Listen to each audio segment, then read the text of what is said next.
নমস্কার বন্ধুরা, সকলকে পরিবার চ্যানেলে স্বাগত। আশা করি সকলেই ভালো আছে।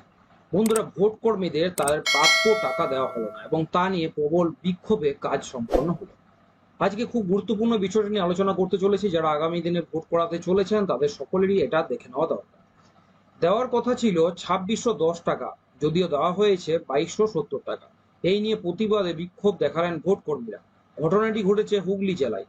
হুগলি জেলা থেকে ভোট কর্মীদের অনেকেই জানাচ্ছেন যে প্রিজাইডিং অফিসার হিসাবে 2610 টাকা ক্রেডিট হওয়ার কথা, কিন্তু তারা পেয়েছেন মাত্র 2270 টাকা। একইভাবে অন্যান্য যে সমস্ত পোলিং পার্সোনালরা রয়েছেন তাদের ক্ষেত্রেও টাকা কম দেওয়া হয়েছে। এভাবে প্রত্যেক ভোট কর্মীর বরাদ্দ 340 টাকা করে কম দেওয়া হয়েছে বলে অভিযোগ। অর্থাৎ দুটি লাঞ্চের জন্য বরাদ্দ 170 টাকা করে মোট 340 টাকা করে কেটে নেওয়া হয়েছে। লাঞ্চ দেওয়া হয়েছিল কিনা জানতে চাইলে তারা জানাচ্ছেন যে 40-50 টাকার টিফিন দেওয়া হয়েছিল।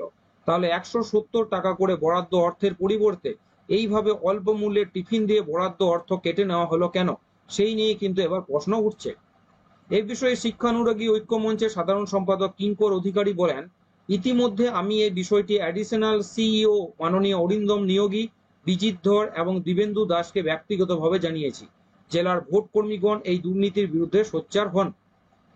সুতরাং বোঝাই যাচ্ছে যে টিফিনের অর্থ যেটা 40-50 টাকার যাই হোক না কেন, সেই ক্ষেত্রে কিন্তু এই 340 টাকা করে কেটে নিয়ে বাকি টাকাটা সকালের অ্যাকাউন্টে দেওয়া হচ্ছে। সুতরাং সকলকে একটাই কথা বলার যে এই দুর্নীতির বিরুদ্ধে সকলে সোচ্চার হন এবং প্রতিবাদে সামিল হয়ে সেটার বিরুদ্ধে কিন্তু প্রতিবাদ গড়ে তুলুন।